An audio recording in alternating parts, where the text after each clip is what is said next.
The council chamber floated in the darkness of space, a massive ring of metal and light that orbited a dead star. Inside, representatives from 47 different species sat in their designated sections, their voices filling the air with a dozen different languages that translator devices turned into understandable speech. The mood was tense, angry even.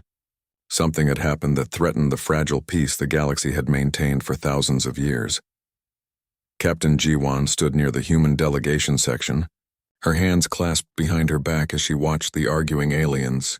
She was a tall woman in her mid-30s, wearing the simple gray uniform of Earth's diplomatic corps.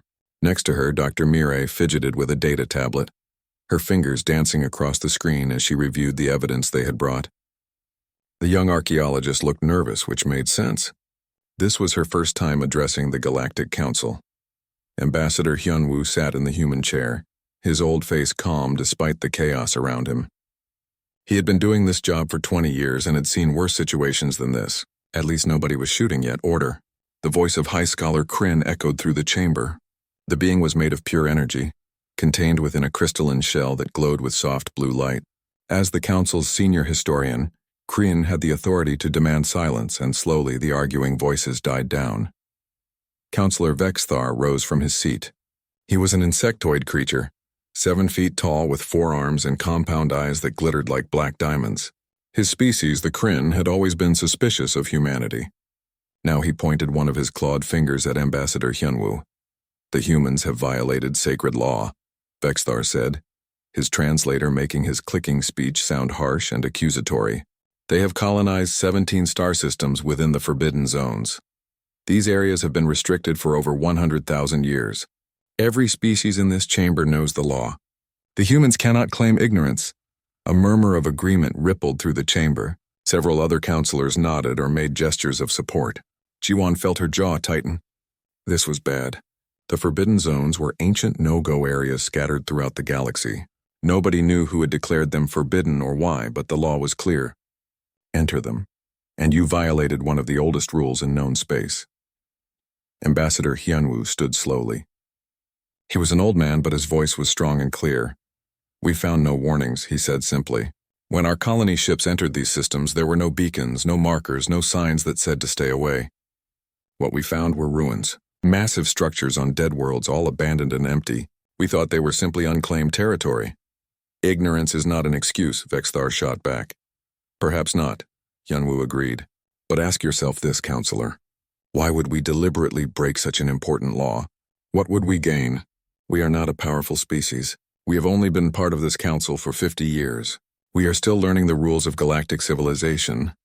Dr. Mirai stood up and Ji-won saw her hand shaking slightly. The archaeologist cleared her throat.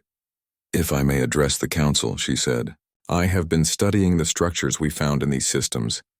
I believe they are important. Very important. High Scholar Kryn's crystalline form pulsed with interest. Show us. Mirai activated her tablet and holographic images appeared in the center of the chamber. They showed massive installations, some on planetary surfaces, others floating in space. The structures were beautiful in a strange way, all smooth curves and precise angles that seemed to follow mathematical patterns.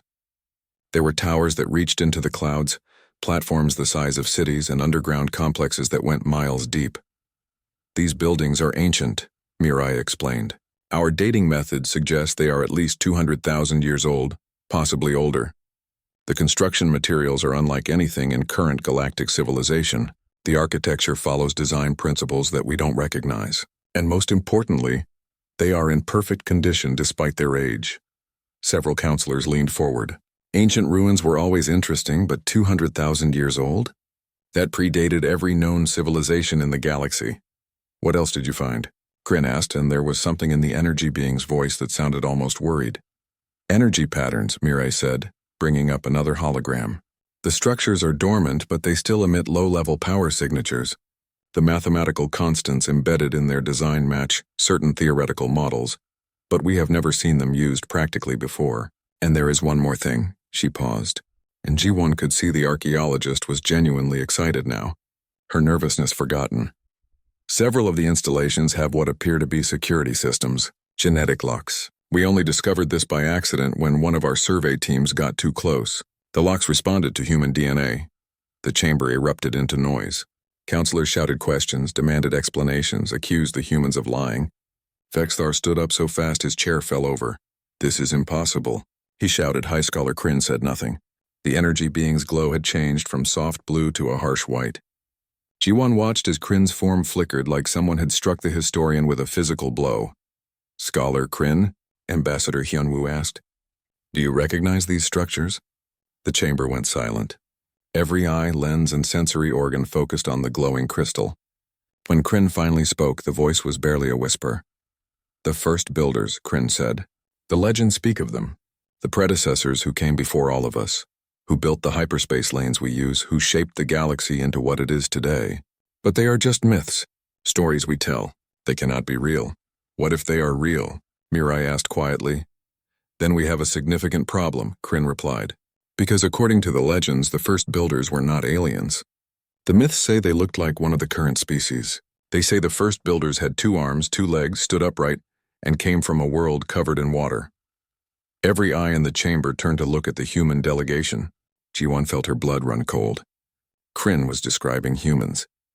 Before anyone could speak, Ambassador Hyunwoo's personal communicator buzzed. He looked down at it and his face went pale. He read the message twice as if he couldn't believe what he was seeing. "What is it?" Ji-won asked. Hyunwoo looked up at her and she saw something in his eyes she had never seen before. "Fear. It's from Earth," he said quietly. "From the Antarctic Research Station. They have opened a vault, an ancient vault buried under 2 miles of ice. They say we need to see what is inside." "What did they find?" Counselor Vexthar demanded. Ambassador Hyunwoo looked at the insectoid counselor, then at High Scholar Kryn, then at all the assembled species of the Galactic Council. "They found a library," he said. "A library that explains where humans came from. And according to the initial translation, everything we thought we knew about human history is completely wrong." The chamber exploded into chaos, and Ji-won knew that nothing would ever be the same again. The wind howled across the Antarctic ice sheet, carrying snow that felt like tiny knives against exposed skin. Deep beneath the frozen surface, Dr. Dongwook stood in front of the massive vault door and tried to comprehend what he was seeing. The door was made of a material that looked like metal but wasn't quite metal, something that seemed to absorb light rather than reflect it. It had been hidden under the ice for so long that nobody had even known it existed until 3 weeks ago. "How did we open it?" Lieutenant Bora asked. She was the military security officer assigned to protect the dig site. A serious woman who didn't like mysteries. Right now she liked this mystery even less than usual. "We didn't open it," Dongwook replied. "It opened itself. When our drilling team got within 50 feet of it, the door just slid aside like it had been waiting for us. Inside the vault was a room the size of an aircraft hangar. The walls were lined with crystalline structures that glowed with soft white light, each one about the size of a refrigerator. There were thousands of them, maybe hundreds of thousands. Dongwook's team had set up their equipment in the center of the room, and right now Professor Taejin was hunched over a computer terminal, muttering to himself as he worked. Taejin was the team's linguist and codebreaker, a thin man in his 50s with wild gray hair and a habit of talking to himself.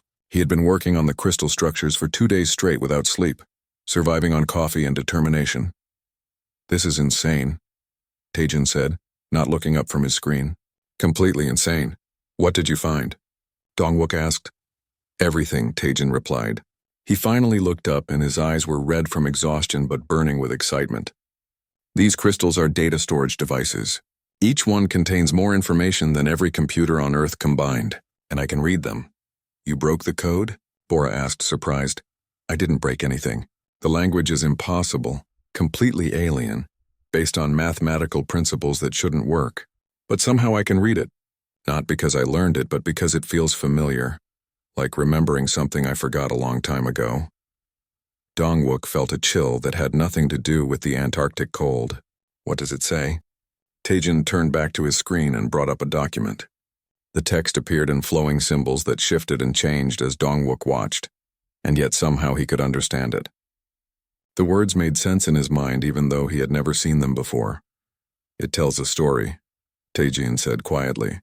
"A story about a civilization called the Predecessors. They existed 200,000 years ago. They ruled the entire galaxy."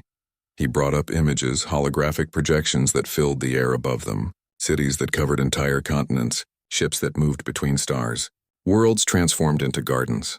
The scale was breathtaking, almost impossible to believe. The predecessors were explorers, Teijin continued. They mapped every star system in the galaxy. They built the hyperspace lanes that all current civilizations use for faster-than-light travel. They established the forbidden zones as nature preserves, places where evolution could proceed without interference. They created genetic diversity protocols that most modern species follow without even knowing it. Who were they? Bora asked. What species? Teijin was quiet for a long moment. Then he brought up another image. It showed a being standing on a cliff overlooking an ocean. The being had 2 arms, 2 legs, stood upright. It looked completely human. No, Dongwook whispered. That's not possible. I ran genetic comparisons, Teijin said. He sounded like he didn't quite believe it himself. The predecessors weren't aliens. They were human. Or rather, modern humans are their descendants. We didn't discover space travel 50 years ago. We rediscovered it. All of this, everything humanity thought we achieved for the first time, we actually did it before. 200,000 years ago, humanity ruled the galaxy. Lieutenant Bora sat down heavily on a supply crate. What happened? Why don't we remember? Teijin brought up more records. The images showed chaos now. Fleets burning. Worlds dying. Something was attacking the predecessors. Something that came from beyond the galactic rim. They were fighting a war, Teijin explained, against an enemy they called the Devourers. The war lasted for over a century. The predecessors won battles, but they were losing the war. Their empire was falling apart. Finally, they made a decision. The hologram showed Earth, blue and green and beautiful, but primitive. No cities, no technology, just wilderness. They retreated to their homeworld, Earth. They abandoned their empire, destroyed their own technology so the enemy couldn't use it, and entered what they called a long sleep. They allowed their civilization to collapse completely, hoping that someday their descendants would evolve back to intelligence and try again. They gambled everything that we would be better, smarter, stronger than they were. Did they defeat the enemy? Dongwook asked. No, Teijin said quietly. They only delayed it. They built a massive barrier at the edge of the galaxy, a reality distortion field that would keep the Devourers locked out. But it was only ever temporary. According to these records, the barrier was designed to last between 150 and 200,000 years. The implications hit Dongwook like a physical blow. How long ago did they build it? 200,000 years, Teijin replied. Bora stood up, her hand moving to her sidearm out of pure instinct. You're saying the enemy is coming back? I'm saying the enemy might already be here, Teijin said. He brought up one final document, and this time it was a personal log. The writing was different, more informal, like someone writing in a diary. This is the last entry in the vault. It's from someone named Archon Kyungmin. He was the final leader of the predecessors. The hologram showed a man, clearly human, standing in what looked like a command center.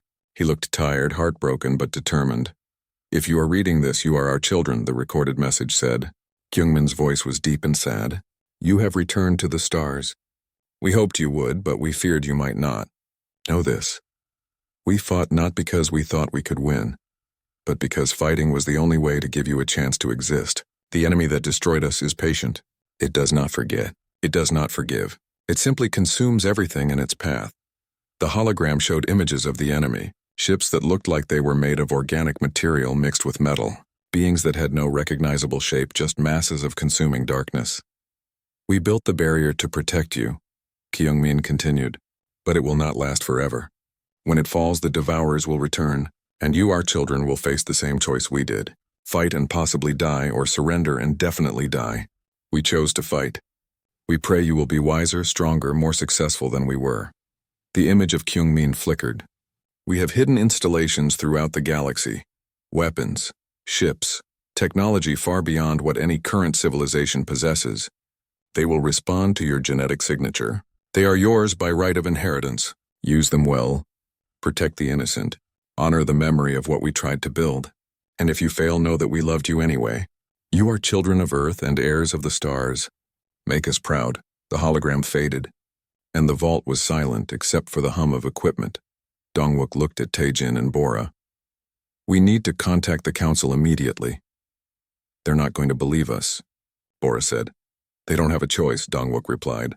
Because if this is true, if humanity really did rule the galaxy once, then every species out there has been living in the ruins of our empire without knowing it. And more importantly, the enemy that destroyed us is about to come back. Lieutenant Bora activated her communication device. I'll send the encrypted file to Ambassador Hyunwoo. But Dongwook, what does this mean for us? For humanity? Dongwook looked around at the thousands of data crystals, each one containing knowledge that could change everything. It means we have a responsibility. Our ancestors left us an inheritance, a terrible, powerful inheritance, and whether we want it or not, we're going to have to decide what to do with it.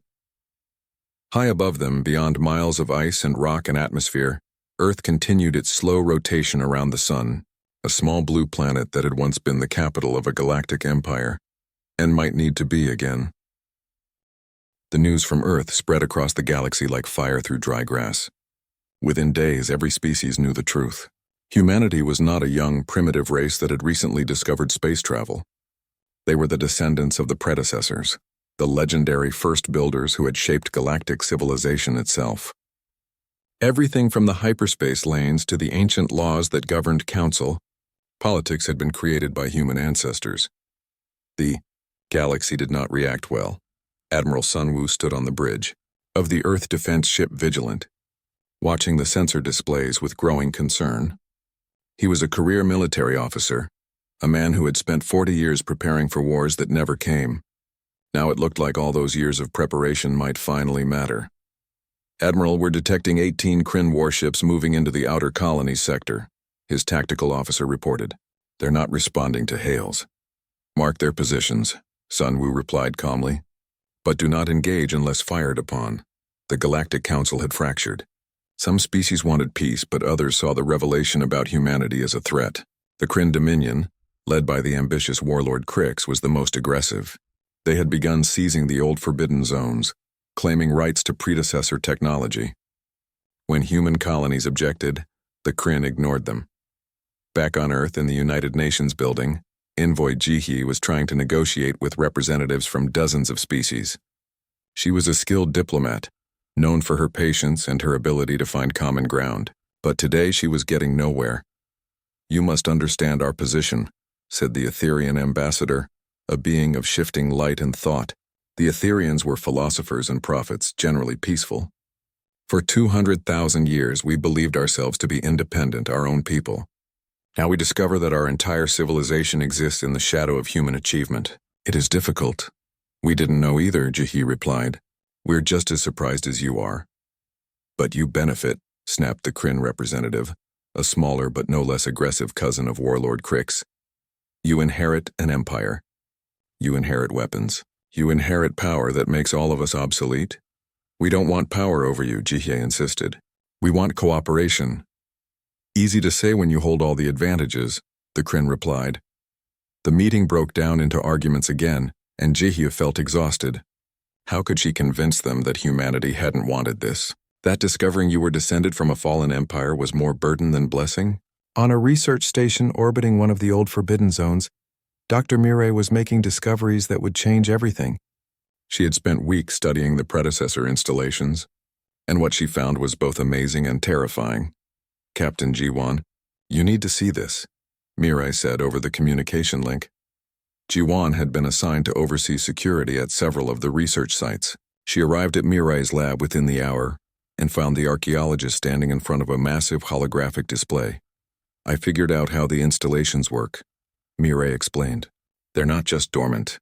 They're waiting. The predecessors designed them to reactivate when human DNA patterns approach with the correct authorization codes. Do we have the codes? Jiwon asked. Mirai nodded, her eyes bright with excitement and worry. That's the incredible part. The codes are hidden in Earth's own history, in ancient temples, monuments, and myths. Things we thought were just religion or legend were actually technical manuals disguised as stories. I've already decoded 3 of them. What happens when we use the codes? Mirai brought up another image. It showed a massive space station coming to life. Weapon systems activating, shields powering up. Everything wakes up. Defense platforms, shipyards, weapons that make current technology look like stone tools. She pulled up more data. There's a shipyard hidden in the Kuiper Belt beyond Pluto. It's been asleep for 200,000 years. I activated it yesterday. It's already begun producing ships. G1 stared at the display. How many ships?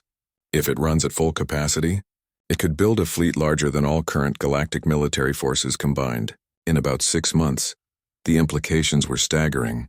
Humanity, in a matter of weeks, could go from being a minor player in galactic politics to the dominant military power. It was exactly what the other species feared most.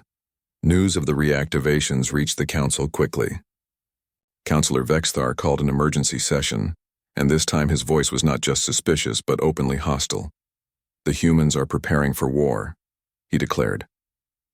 They are activating ancient weapons, building fleets, and claiming control of entire sectors of space. They say they want peace, but their actions tell a different story. Ambassador Hyunwoo stood to respond, but before he could speak, Warlord Crix appeared on the view screen. The Kryn military leader was larger than most of his species, covered in battle scars and radiating aggression. The Council must authorize a preemptive strike, Crix demanded, before humanity becomes too powerful to stop. We have a small window of opportunity. If we wait, we condemn ourselves to slavery or worse. We are not your enemies, Hyunwoo protested. You are weapons, Crix replied coldly, and weapons are always dangerous. The Council erupted into debate. Some species supported the Kryn position.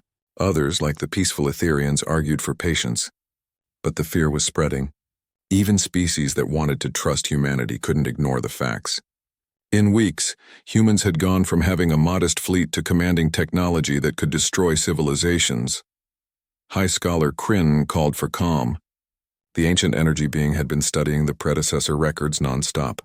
There is something you all need to know, Kryn said. The historian's voice carried a weight that made everyone stop and listen. I have been reviewing the oldest data files from the vault on Earth. The predecessors left a warning. The enemy they fought, the Devourers, were not defeated. They were only delayed. Fairy tales, Crix scoffed. Stories to frighten children. Perhaps, Kryn replied. But I have also been monitoring deep space sensor arrays. There are anomalies at the galactic rim, gravity signatures that match no known ship types. If the predecessor records are accurate, those signatures match Devourer vessels. The chamber went silent. Even Crix seemed momentarily uncertain. How many? Someone asked. Hundreds, Kryn replied. Perhaps thousands. And they are moving toward the galactic core. Before anyone could respond, alarms began sounding throughout the station. The sensor technician's voice came over the speakers, panicked and scared. Emergency alert. We have lost contact with Outer Veil Colony. Last transmission reported unknown ships in orbit. Wait, I'm getting visual data now. Patching it through. The main view screen changed to show a planet, or what had been a planet. The world looked like it had been stripped bare. The atmosphere was gone. The oceans were gone. The land was gray and dead. In orbit, massive ships moved slowly, each one the size of a small moon. They were organic-looking things, covered in what looked like veins and tumors, but clearly technological. Scanning the ships now, the technician said, voice shaking. Energy signatures are off the scale. They're not responding to any communication. Wait, they're moving. They're leaving the system. The Council watched in horror as the ships simply vanished, jumping to hyperspace without any visible engines or preparation. They moved like living things. Ambassador Hyunwoo looked at Warlord Crix. Still think we're your biggest problem? Crix said nothing, but for the first time the aggressive warrior looked uncertain. A new voice spoke up. It was Seer Ilara, an Etherian prophet who rarely attended council sessions. Her form glowed with a soft golden light. I have foreseen this, Ilara said quietly. The ancient enemy returns. The old war begins again, and we have a choice. We can fight amongst ourselves and die separately, or we can unite and perhaps survive together. You expect us to trust the humans with our defense, Vexthar demanded. To let them command galactic forces. I expect you to choose survival over pride, Ilara replied. The predecessors built their weapons to protect the galaxy, not to conquer it. Their descendants are our only hope now. The chamber was silent. Every species representative looked at the view screen, at the dead world where billions had lived just hours before. The Devourers had returned, and they were everything the legend said. Patient, unstoppable, and hungry. Admiral Sunwoo received the transmission from Earth. His orders were clear. Begin full activation of all predecessor installations. prepare for war, and pray they had enough time. The Corvin Nexus was a cluster of 7 star systems linked by ancient hyperspace lanes. It had always been an important trade hub, and now it was about to become a battlefield. Commander Hanul brought the Remembrance out of hyperspace along with 12 other ships, a mix of human and allied vessels. They were the vanguard, the first line of defense. Sensors reading 5 Devourer ships, the tactical officer reported. They're orbiting the 4th planet. I think they're harvesting it. Hanul studied the tactical display. The enemy ships were massive, each one dwarfing her entire battle group. But the Remembrance had predecessor weapons. It was time to find out if ancient technology could match ancient enemy. All ships attack formation, she ordered. Target the nearest Devourer. Fire when ready. The battle lasted 17 minutes. The predecessor weapons worked, cutting through Devourer shields and hull with devastating effect. But the enemy learned quickly. By the 5th minute, they had adapted their shields to partially deflect the energy weapons. By the 10th minute, they were actively dodging, and they fought back. The Devourer weapons fired streams of what looked like living matter, organic projectiles that ate through ship armor like acid. When they hit shields, they somehow drained the energy and converted it to fuel their own systems. 3 allied ships were destroyed. The Remembrance took heavy damage to its port side, but in the end, all 5 Devourer ships were destroyed. Hanul's fleet had won. She sent the data back to headquarters immediately. Admiral Sunwoo and his staff analyzed every second of the battle. They learn, Sunwoo said grimly, just like the record said. If we face them again with the same tactics, they'll be ready. Dr. Soman reviewed the biological data collected from the wreckage. Admiral, I think I understand what they are. They're not machines and they're not purely organic. They're a combination, a technological hive organism that consumes other life and technology to grow. Every ship we destroy, the knowledge goes back to the collective. They're getting smarter. How do we fight something that learns from every battle? Captain Jiwan asked. We don't fight them piecemeal, came a new voice. Dr. Mireille had just arrived from one of the research stations. I've been studying the predecessor war records. They made a mistake. They tried to fight the Devourers across the entire galactic front, spreading their forces thin. The enemy's strength is their distributed consciousness. Destroy part of the fleet and the rest adapts because they all share the same mind. What's the weak point? Sunwoo asked. The relay node, Mireille explained. The Devourers need a central coordination point to maintain their collective consciousness across galactic distances. It's like a brain for the hive mind. If we can find it and destroy it, the fleet fragments into mindless drones. Do we know where it is? Not exactly, Mireille admitted. But I have an idea how to find it. The Devourers use dimensional rifts to move through space. Those rifts lead back to their territory. We can follow them. The plan was dangerous, maybe suicidal, but it was the only chance they had.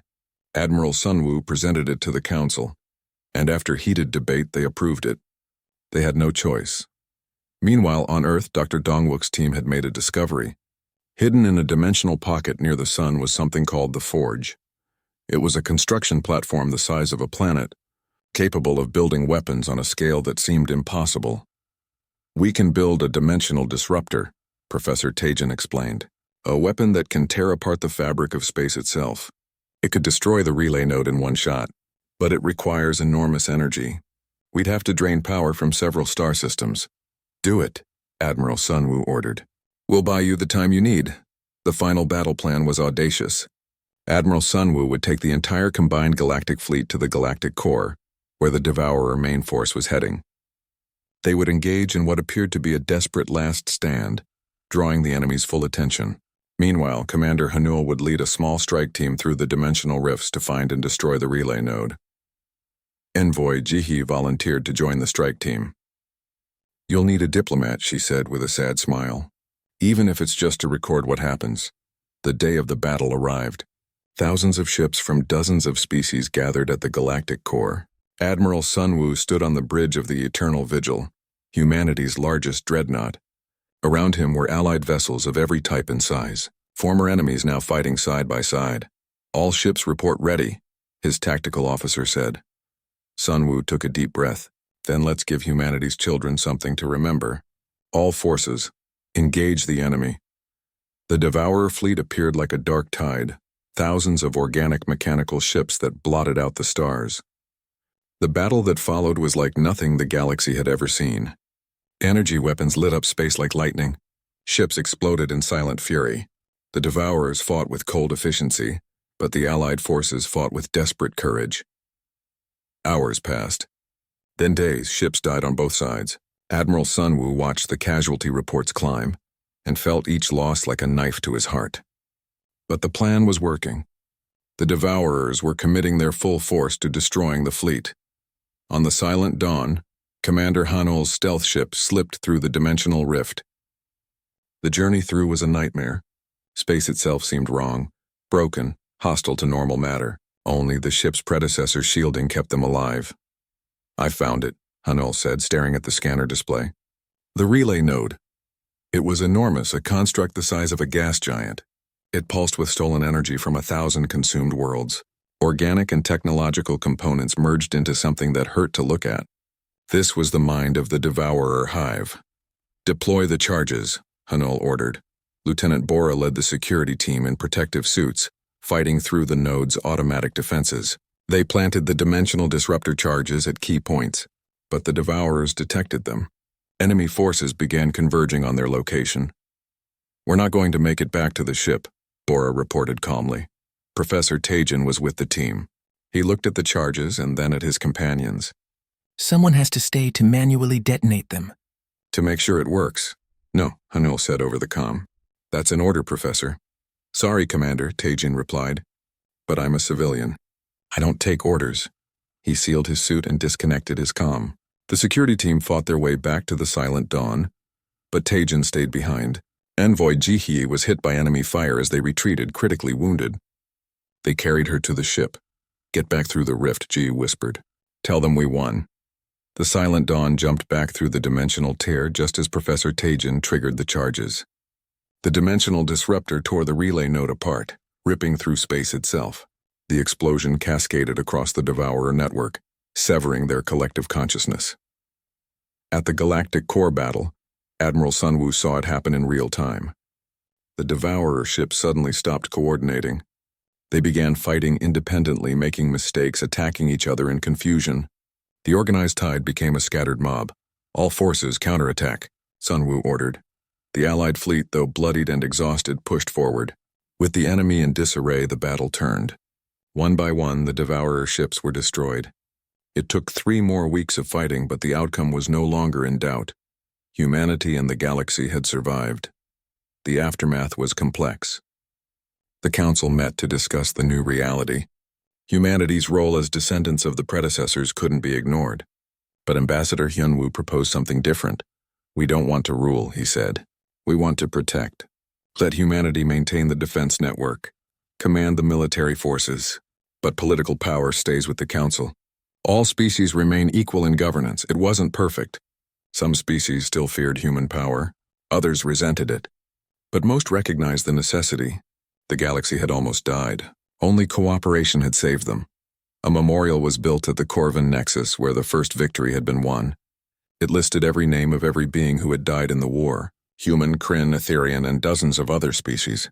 At the base was an inscription in every galactic language: "We were many species.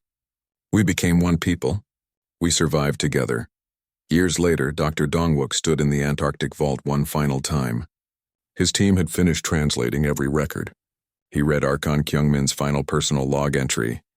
"To those who come after," the ancient human leader had written, "you may curse us for the burden we leave you. You may wonder why we did not find a permanent solution. Know this. We fought not because we believed we would win, but because fighting was the only way to ensure you would have the chance to exist. You are our hope. You are our redemption. When the enemy returns, and it will, show them what it means to be human. Show them what it means to never surrender." Dongwook smiled. "We did, Ancestor. We showed them, and we won." Above Earth, ships from 100 species orbited peacefully, working together, building something new. The galaxy had discovered too late that humanity was the ancient force that had shaped their world. But in the end, that discovery had saved them all. The stars shone bright, and for the first time in 200,000 years, the children of the predecessors stood among them not as conquerors but as protectors, and that made all the difference. Commander Hanul gripped the arms of her captain's chair, as the experimental ship Remembrance dropped out of hyperspace. She was young for a ship commander, barely 30, but she had been chosen for this mission because she was the best pilot in the fleet, and because the Remembrance was special. The ship had been built using predecessor technology, a combination of ancient designs and modern improvements. It was faster, stronger, and better armed than anything else humanity had ever created. But even with all that power, Hanel felt small and vulnerable as she looked at the sensor readings. "Status report," she ordered. "We're at the outer Veil sector," her tactical officer replied. "The colony planet is dead ahead. I'm reading no life signs. No power signatures, nothing." The main view screen showed the planet. It had been a thriving colony just 3 days ago, home to 5 million beings of various species. Now it looked like a corpse. The atmosphere was gone, stripped away. The oceans had been drained. The surface was gray dust where once there had been forests and cities. "Take us closer," Haniel ordered, "but keep shields at maximum." As they approached, the ship's sensors began picking up debris in orbit. Pieces of buildings, fragments of ships, and things that looked organic but couldn't possibly be. Dr. Soman, the xenobiologist assigned to the mission, studied the readings with growing horror. "Commander, I'm detecting trace amounts of biomatter in the debris field," Soman reported. She was a quiet woman who usually spoke with confidence, but now her voice shook. "The composition is wrong. It's like every living thing on the planet was converted into raw material and then processed." "Processed into what?" Hanel asked. "Into them," Soman said, pointing at the long-range sensors. 3 shapes appeared on the screen, moving slowly through the debris field. They were massive, each one the size of a small city. They looked like ships, but they also looked alive. Organic curves mixed with metallic structures. Veins of glowing energy pulsed beneath translucent skin. Weapons that seemed to grow from the hulls like tumors. "Those are devourer vessels," Hanul said quietly. "Just like in the predecessor records. The ships didn't react to the Remembrance's presence at first. They simply continued their work, collecting debris, processing it, absorbing it into their own mass. It was like watching a creature feed. "Are they ignoring us?" the tactical officer asked. "Maybe they don't see us as a threat," Hanul replied. "Try to hail them." The communications officer tried every frequency, every language protocol. There was no response. The Devourer ships simply continued their harvesting. "They don't recognize us as intelligent life," Dr. Soman said, studying the scanner data. "Look at their behavior. They're not hostile. They're not defensive. They're just feeding. To them, we're not enemies or allies. We're just more resources to be consumed." The thought was chilling. These weren't evil beings or conquering armies. They were something worse. They were a force of nature, as indifferent to suffering as a hurricane or a fire. Back at the council station, High Scholar Kryn was accessing the deepest archives of predecessor knowledge. The ancient energy being had been working without rest, translating centuries of war records. What Kryn found painted a terrifying picture. The predecessors fought them for over 100 years, Kryn explained to the assembled council. Every battle was a nightmare. The Devourers can't be reasoned with because they don't recognize other life as sentient. They see all biological and technological matter as fuel for their expansion. "How do we kill them?" Warlord Crix demanded. He was no longer calling for attacks on humanity. The sight of that dead colony had changed everything. "You don't," Kryn replied. "Not easily. The Devourers learn from every encounter, destroy them with one weapon, and they adapt to resist it next time, use a strategy successfully, and they counter it in the next battle. The predecessors won individual fights but could never achieve decisive victory. Then how did they survive as long as they did?" Ambassador Hyunwoo asked. "By building the barrier," Kryn said. "A reality distortion field at the galactic rim that made it impossible for the Devourers to enter our space. It bought 200,000 years of peace, but the barrier has failed.